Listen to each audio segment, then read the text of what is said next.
Hello and welcome to another Facebook Live author interview brought to you by Booktrib, the leading source for book news and reviews.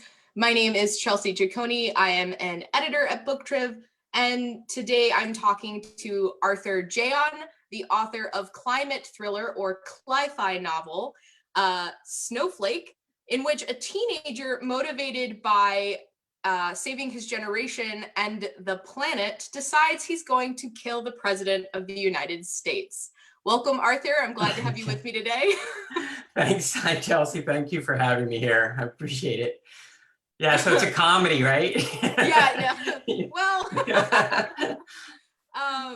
so, what's I think kind of interesting is in the past you've written nonfiction, and these were focused on like mindfulness and modern stress and coping mechanisms. And now you've written a novel, and the novel is conveying climate facts. So why write fiction to talk about reality? Yeah, that's a good question. One I ask myself all the time as I as I finished and as I wrote the book. I mean, mainly because I'm not a scientist. And while I had done a lot of research and had been reading plenty of scientists writing papers and books and obscure studies, I didn't feel like I was qualified or competent to write a nonfiction book about the environment. Plus, there are a lot of those books that are out. And they're not a lot of them are getting read. So I was hoping to kind of reach the sort of reader that may not ever pick up that sort of book. And it kind of came about because I was just really into the science at a certain point. And I was reading stuff that I wasn't hearing anywhere else, like the sea level rise had doubled 2013 forecasts, or the IPCC talked about the Arctic ice melt, which tripled their predictions. So there was all this climate science that I wasn't seeing anywhere. And I thought I wanted to try to reach people that might never find that out, might never read a long form article about it or a book about it, and communicate the climate crisis in a kind of compelling ways by wrapping it in a thriller, and taking people kind of on an emotional journey with a character they could maybe relate to. And all studies have shown that people cannot remember facts and figures. In fact, you'll see me stumbling around looking for my own facts and figures as I try to come up with them. It just doesn't stick. What sticks is story and emotion and kind of getting on board with a character that you can grow to care about. So so all of this was kind of going on. It led up to 2016, and there was this sort of benign neglect of some of the really, really scary climate science that was arising. And then the election happened, and Trump was elected, and it went from benign neglect to an active sort of attack on the environment. And I don't know if you remember, there was this great meme going around that first year in amongst journalists. They were saying, well, Trump's malevolence was tempered by his incompetence, but he was super competent at tearing down the environment and attacking the environment. He put oil lobbyists and execs into the EPA. He had his own people into the Department of Interior. They were selling off all sorts of mining and drilling rights, and he was repealing hundreds of regulations, from mercury levels to, everybody knows about kind of like the Paris Climate Accord that he pulled out of. Well, but nobody really kind of understands like that the Clean Power Plan that he erased, that Obama had created, was going to kill 120,000 people from air pollution alone. So I was just watching all of this happening, and quite frankly, I was getting enraged. And instead of picking up a sword, I picked up a pen and just asked myself the question: if I was a young person and I had to face all of this changing climate and what was coming down the pike, I would be enraged. And maybe if I was impulsive, maybe if I was somewhat depressive, maybe I would decide to go after the biggest climate change denier on the planet as an act of self-defense. So yeah, so that's kind of the way it started. It was, you know, it really started as a rant to myself, and then it became a novel, as I like to say. But the science is terrifying, and it's now. I mean, you know, 500 million Chinese people, they die 5 years earlier because of air pollution. So I mean, the World Health Organization is talking about 90% of the planet, 90% of the humans on the planet are affected negatively just through air pollution. So I wanted to kind of wrap it all up in a thriller and to take people on this kind of crazy fiction, nonfiction hybrid ride, and slowly tighten it into a thriller, which is kind of what I used to write when I was working in Hollywood. So that was Yeah. the initial start. Well, I mean, I think you've done a really good job of balancing the narrative aspect, the thriller aspect with the, you know, facts and figures, as you said. They are a lot more digestible than if I, you know, especially for me, if I were to read a book about, you know, the environment, I'm sure I would only absorb a handful of facts and the rest of it would just be forgotten or go over my head. But you mentioned, you know, focusing on the voice of a young person. Ben is a teenager. He's about like 18, Yeah. you know, in high school. And, you know, I think what comes across in your book too is this element of Gen Z, the, you know, the youth of today. Yeah. And, you know, activism. And, you know, you mentioned in the book a couple of actual activists, Greta Thunberg, who I think everybody knows, who's an environmental activist from Sweden. You also mentioned some other activists. I know Emma Gonzalez from the Parkland shooting, who is now speaking out about gun violence, is mentioned in the book, along with many others. And so, you know, you seem to say, you know, seem to think that, you know, having a young person be the voice of the book was, it seems intentional, but I'm curious, did you ever consider, you know, you're already writing fiction, not to convey facts. Do you ever consider another perspective? Because I do think there is a little bit of, you know, like, I think young people today are very smart, but I think there's some resistance that they're met with. And so, you know, was it always obvious to use a young person and not like a scientist or somebody in the book that would be more of an authority on the subject? Yeah. I mean, you know, part of it, I wanted it to be an 18-year-old for a couple of reasons. Number one, Gen Z is going to bear the brunt of a completely transformed world. So they're, you know, they're going to really get hit in the face by the changing planet.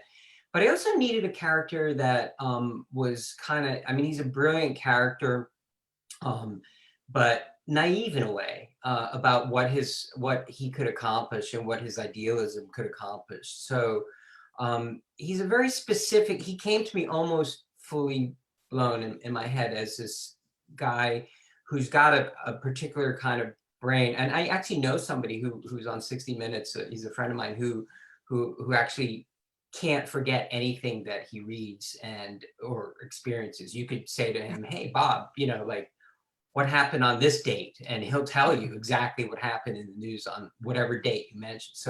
So I created Ben as that kind of person who's got this thing where he can't forget anything. He's got a mild to medium case of OCD.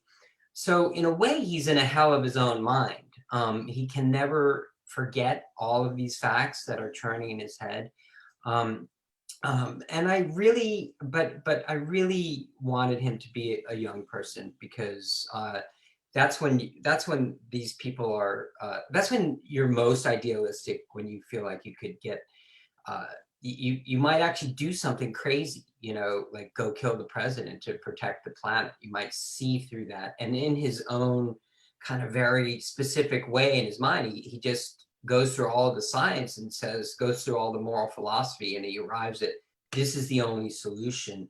And I felt like an older person might not be as sympathetic and also believable, because we as old people, somewhat old people, getting older by the minute, we kind of, you know, we have these internal checks on ourselves, so we don't go do these kind of crazy things. And I'll be honest, when I first started the book, I mean, Greta Thunberg was still an unknown girl in middle school. She was not an international figure. Emma Gonzalez, the Parkland shootings had not happened yet.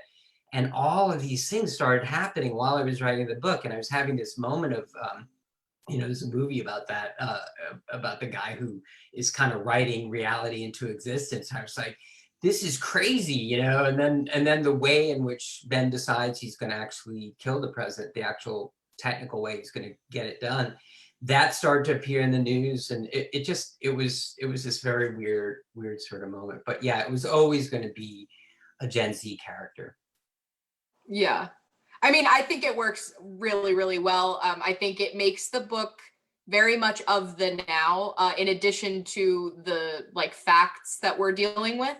And I also wanted to just interrupt you, Chelsea. Yeah, I really wanted to kind of tackle some of the other challenges that Gen Z is dealing with, which is, just they're the first net natives coming online that have grown up with social media and the internet, and the level of depression and anxiety and just general malaise that Gen Z is feeling, it's off the charts. And this was all before COVID. This was all going on. So I just kind of it gave me an opportunity to look at that as well. Yeah, no, that's, and Ben's sort of indictment of social media as this huge distraction is, really on point, I think, in a lot of ways. And yeah, I think you used that very, very well in the book. But so, speaking of it being a novel that is of the now, I think, or earlier I said a cli-fi novel because it's a play on sci-fi. There are books that I have read that are talking about climate change, talking about environmental disasters as a thing of a distant future. And these books are often set where humans have left Earth because it became uninhabitable. And while I think the purpose of those books in some ways is to say we don't want it to get to this, or look at what we could become. I think in a lot of ways it allows us to go, well, that's then. We don't have to pay attention to it. And what your book does is it feels like a dystopian novel or this sci-fi novel, but it's rooted in the current age. You can't say this isn't a problem right now because it is a problem right now, and that's what Ben is trying to do. And so I think your book is really interesting in that it really does cement you in reality, and that this is something that we have to start looking at and getting serious about. And that's why obviously he's so upset throughout the novel. So I'm curious, you said you were writing this you felt like you were writing it to existence because things are starting to happen as you were starting to write about them. So can you talk a little bit more about crafting something that feels like science fiction or a dystopia, but is currently going on? Yeah, I mean, I wish that the dystopian world was happening in the future, but unfortunately it is right now. It's not everywhere all the time, but if you live through the fires in California for the last 5 years, I mean, 5% of California has burned in the last 5 years. We have weather patterns that are, they're creating their own weather patterns and fire tornadoes. Australia this year, 1 billion animals were burned alive. In Sydney, they spent months not being able to go outside because of smoke. In the Gulf of Mexico, there was the third 500-year storm in a row. These are storms that are supposed to happen once every 500 years, every year, 3 years in a row. The war in Syria was started largely due to drought. So all of the science in the book and all of these, this information is real, it's happening now. But it's also a matter of perspective. It's very easy and it's all too human for people to not pay attention to this, not be able to look at it. And that was the other reason I wanted to write it as a novel, so that you're kind of pulled into it through a character. But Ben can't escape. He's got OCD. So to a certain degree, it's his POV that's dystopian. He's focused on sort of what the rest of us can't bear to look at. But in 20 years, or 30 years, you know, the book will be a bit of a time capsule of what was done and not done in this period to stop what's happening. And you know, unfortunately, the dystopian nature of our natural world is just, you just have to look out the window. So more and more people are starting to kind of wake up and get alarmed, and that includes in the scientific community, which is, you know, science depends on consensus. So they're always going to be a little bit behind reality because they have to gather consensus. But the reality of what's happening on the planet is starting to go exponential. So, you know, we're in a sixth extinction where it's just very grim news. So, so yeah, it was kind of easy, unfortunately, to write about it as a dystopian now rather than in the future. Yeah. And so you write this as Ben's journal, which is kind of an interesting structure. And in order to sort of convey the facts, he'll end a diary entry or journal entry with a headline from the news, and these are real headlines, a fact, sometimes it's a quote, and then he'll sort of add commentary. So we're still very much in the story, and you're sort of toggling between narrative and reality, which I think is done really well. But you know, was that always your intention? How did you come to that particular structure for the novel? You know, initially, I mean, this book, my first draft of this book was 750 pages. So it was like insane. It was just like this insane. And I was just like, oh my God, you know, this is way too dense, and it had way too much science, and it had way, you know, this kind of fiction, nonfiction hybrid experiment that I'd set out for myself. Because, you know, it's not hard enough to write a novel. I had to try to deconstruct it on my first attempt. And so, yeah, it was just, it was always my intent to try to get this information out, especially since when I started it, nobody was talking about it.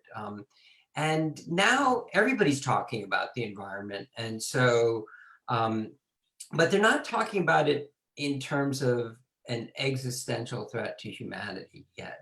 So, so I had to make a couple of decisions. Number one, you know, I made it first person present tense narrative. So, you know, if you look at novels like Dickens' Bleak House, you know, he mixes it up, but it's always like, you know, I walk into the bar and I shoot the guy kind of thing.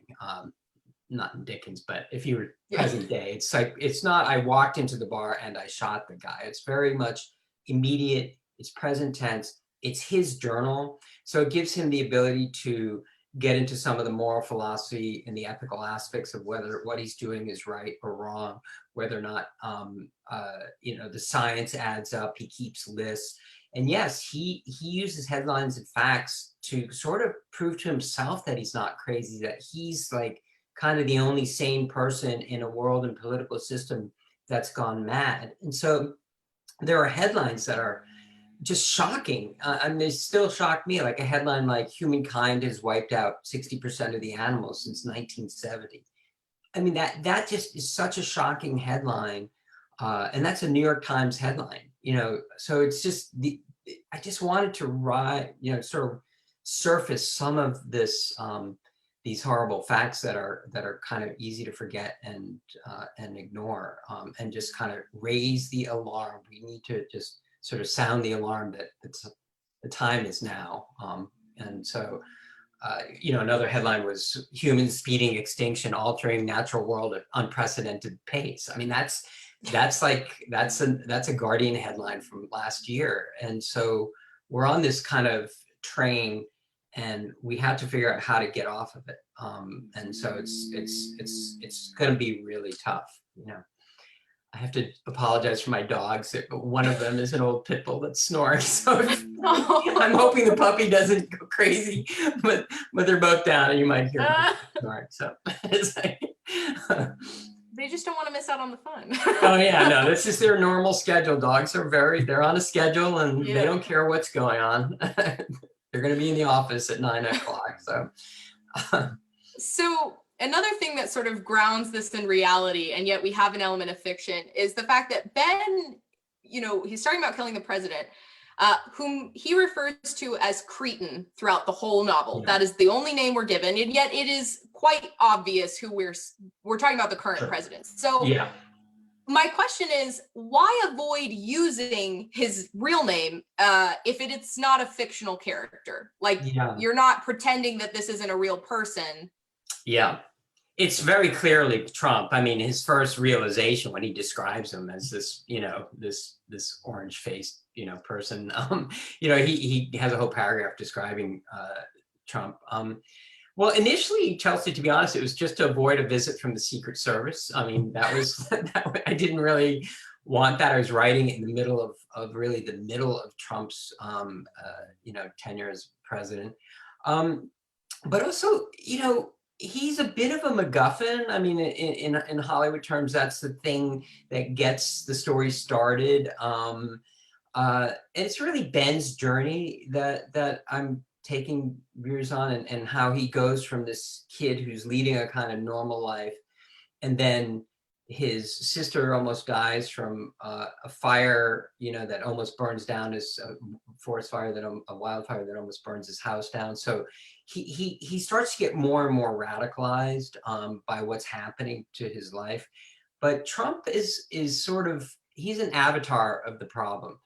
I'm not saying that he himself hasn't done more to set back the environment than any president that ever in existence. I mean, we will be looking at, Bill McKibben calls it the Trumpocene. I mean, he says what Trump has done in these 4 years, we will be able to see the effects of in 30,000 years. They'll be able to look, if we're still around, we'll be able to look at like the increase in CO2, the different aspects. So he's definitely culpable, and certainly Ben pronounces him guilty. But I also, kind of wanted him to sort of have Trumpism, or what I call cretinism, as a state of mind. I mean, Webster says a cretin is a stupid, ignorant, vulgar, and insensitive person, and that seemed to fit for our president. And he's a avatar of sort of an extractive and consumptive mindset. And the book is called Snowflake, which is an insult to sensitive Gen Zers that are too weak and melt under any heat or pressure. But I wanted to do a kind of a bit of a name and reclaim from that, and because one of the central metaphors is, one snowflake will melt, but trillions of snowflakes will be an avalanche of change. So so there were a lot of ways I wanted to pull it up and make it talk about cretinism as a sort of way of looking and being in the world that's extractive and consumptive. And like, these are the people that traveled to Africa and killed 27,000 African elephants this year. There are 400,000 left. They killed 27,000 poachers and hunters. And Trump was their ringleader. Trump, what did he do in response to this? Well, he erased Obama's ban on importing their heads so that his sons could go hunt them and bring the heads back. I mean, this is a kind of insane mindset, sort of as we relate to the natural world. So, it's, yeah. So I didn't want to call him Trump. I think it's unfortunately, Trump will be gone, but the Trumpist Senate will be here. The Trumpist oil execs that are refusing to get on board with what's going on in terms of the climate. I guess I'll just leave it with John Muir had this one quote, which is talking about a kind of person who's, quote, astonished whenever they find something, anything, living or dead, in all God's universe that they cannot eat or render useful to themselves. So that's this was the guy that did so much for the natural world, and that's a kind of a worldview that I wanted to sort of name and indict. So yeah. Yeah. Yeah. That makes sense. for a lot No, of no, reasons. that makes sense. Yeah. I mean, Yeah. you're clearly very passionate about the environment. I mean, why else would you write this book? It's Yeah. obviously something that you want to make sure everyone is aware of. Of course, people have been more aware of it than perhaps when you started writing it. So I wanted to ask you about your organization, Global Animal, and about your relationship to the environment. You're obviously an animal lover. You've got two adorable dogs sleeping next to Right. you. So can you talk a little bit about that? Sure. Yeah, my wife and I started Global Animal about 9 years ago. And it was started out as a kind of a magazine that was sort of from pets to wildlife. It was kind of a lighthearted thing. And then we created a foundation connected to that, which was a sort of a Red Cross for animals. And so we wanted to create a place where if there was a disaster around the planet, whether it started on the Fukushima meltdown, where all the animals and pets, people were told to leave their pets at home and get out of what they call the exclusionary zone, which was being affected by radiation. And so these poor people left their pets tied up with a day or two full of food and water, and then they weren't allowed back in. So all these animals were dying slow deaths. And so my wife and I were like, we just started raising money, and we did a story on it, and we got a lot of money, and then we realized we had to create a foundation. And so the idea is that we do a story in Global Animal, the magazine, that raises money, and then we vet organizations on the ground around the world, whether it's a wildfire or a hurricane or something happening in Europe, anywhere in the world, and we'll do a campaign, and then we'll vet the organizations on the ground handling that emergency, and 100% of the money that we collect goes to those organizations. So we're kind of a completely pass-through. There's a lot of funny business around nonprofits. People pay themselves big salaries. There's a lot of money that gets spent on advertising and marketing, and some of it's necessary, but for us, we wanted 100% to go through and right to the animals in need. So yeah, so this is how I kind of started doing all this reading about, because it's not just the animals. That's the real problem. The real problem is that their habitats are being destroyed. And so Global Animal kind of led me into all that deep scientific reading, which led me into writing Snowflake. So Yeah.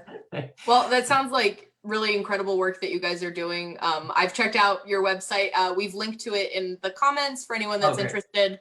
They can go check it out. I highly encourage you to do so. They've got a lot of really informative stuff, and they've also got some really cute things. So if you're we have a daily cute attack, so it's not all death and destruction. Yeah, it's really wonderful. We got a lot of cute animals on the site. Yeah. So I wanted to ask you, we talked about activists earlier. Ben becomes a voice that people follow in the book. And so I want to know, are there activists or scientists or organizations that you think people should be following? Are there voices that you listen to that you would recommend? Well, sure. I mean, I follow a lot of different, I'm a gadfly, I follow everybody, but I like 350.org is a great organization. Bill McKibben's writing. There are these groups that have sprung up in the last 2 years that are amazing, like Extinction Rebellion and the Sunrise Movement, which are all young people. The Sunrise Movement is really young people that have started it. Politically, Vote Save America, it's their podcast, Pod Save America, but Vote Save America is a great way to plug into, hey, what can I do right now? And so I think though, like an organization like Extinction Rebellion and their use of sort of creative nonviolence to bring attention to what's going on. First of all, Extinction Rebellion is exactly the right, puts the stakes at the right level, because as I mentioned, we're in a 6th extinction right now. We're losing 200 species a day. And eventually that species is going to be us. So if we keep, stripping the planet, stripping, the Amazon of forest, we're not going to be able to survive. We're going to hit a real point, a tipping point, which the scientists call hothouse Earth. And that hothouse Earth is when, the feedback loops start to get so intense that it's not what we do, it's what the planet starts off gassing. It's all the methane that's in the permafrost that starts to melt and hit the atmosphere. And then those that CO2, those CO2 levels will be hundreds of times of what we produce. It'll make what we produce look, insignificant, because it will be. And then the planet will just start this spiral. So those are the stakes. I mean, we've wasted 4 years with Trump going in the opposite direction. The last 10 years, just to get a little wonky for just a second, 350.org is an organization that was created because they wanted to keep the parts per million of CO2 at 350 parts per million. It's now at 415, and it's gone up 1.5% per year for the last 10 years. So it keeps going up. And the last time it was this high, the sea level was 200 feet higher. So the sea level on the planet was up to the elbow of the Statue of Liberty the last time the CO2 levels were 415 parts per million. So we're melting, and if we don't stop that melt or slow that glide down, we're going to be facing a real catastrophe, and it's not going to be in 2090. It's going to be much sooner. So get informed. Some of these organizations will really help you get informed and stay informed about it. Great. Yeah, that's excellent advice. Definitely need to stay informed. I have an interesting question from someone. Leo wants to know, were there any hopeful aspects that you found researching your book? Is it all hopeless? I wish I could, fill you up with a shot of hopium, as they call it. I think there are some hopeful things that, like, first of all, I think Biden has an understanding of what's at stake.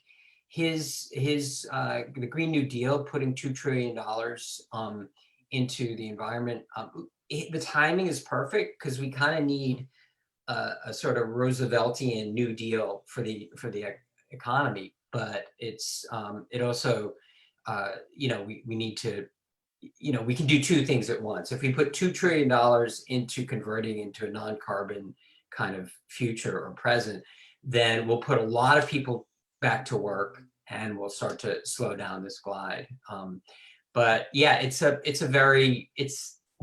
I hate to be grim, but we're in grim times. We're just, so the book is kind of, it's an alarm bell. That's what it's really meant to be. It's like the alarm is ringing. We need to move. And I guess in terms of hope, I think that we're going to have a president who realizes just how dangerous this moment is.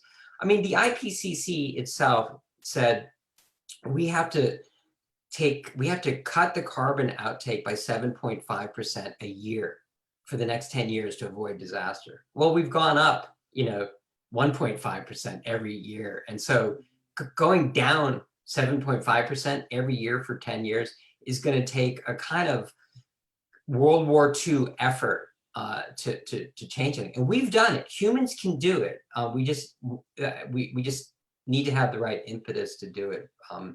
But in World War II, within 2 years of Japan bombing Hawaii, we were not making cars anymore. We were making tanks. We were turning out a B-52 bomber every hour. We were making 2 Liberty ships a day. I mean, with it's that level of focus and turning the entire economy towards change that is going to take. So that's the hopeful news. Is I think we have some leaders that are beginning to realize just how big a job is in front of us.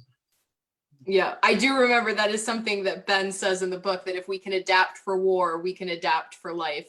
And I think Yeah, that is a very hopeful message, that this isn't, if we try, that this isn't hopeless.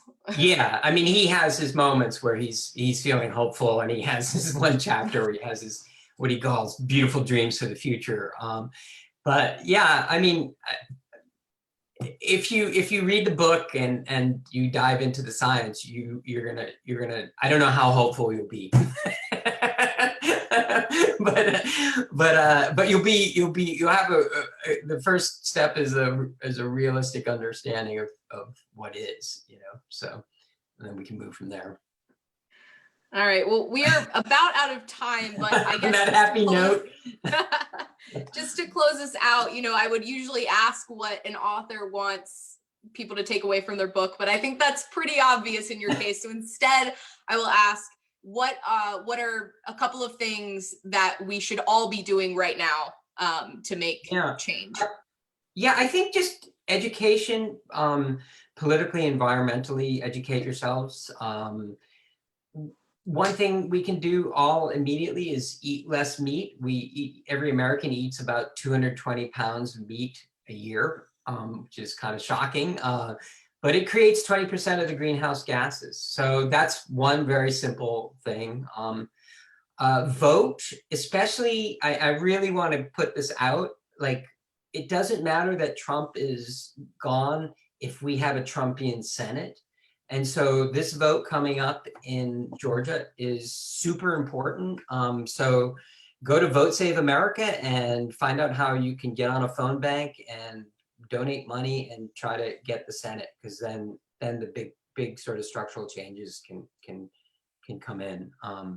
And then finally, I do this a lot. I get out in nature, even if it's a walk in the neighborhood, or a hike, or a visit to a local park, and try to connect with your dogs, with other species, with the flora and fauna of the planet, and kind of rest in that, and appreciate it, because it's a beautiful thing, in a way to sort of calm your nervous system and get away from a lot of the bad news and kind of the modern day stresses, so to speak. So yeah, so those are a few things I would recommend. Vote, so, and keep an eye on things, because if there's anything that I want people to take away from the book, it's that the time is now, and we can't waste any more time. We've just wasted 5 years with Trump, and now we need to get to work. So. All right, so you've all heard it from Arthur Jeon. He wants you to go take a walk, go vote, go pick up a copy of Snowflake. We have a link in the comments. Arthur, thank you so much for joining me today. Thank you, Chelsea. It's been a pleasure talking to you.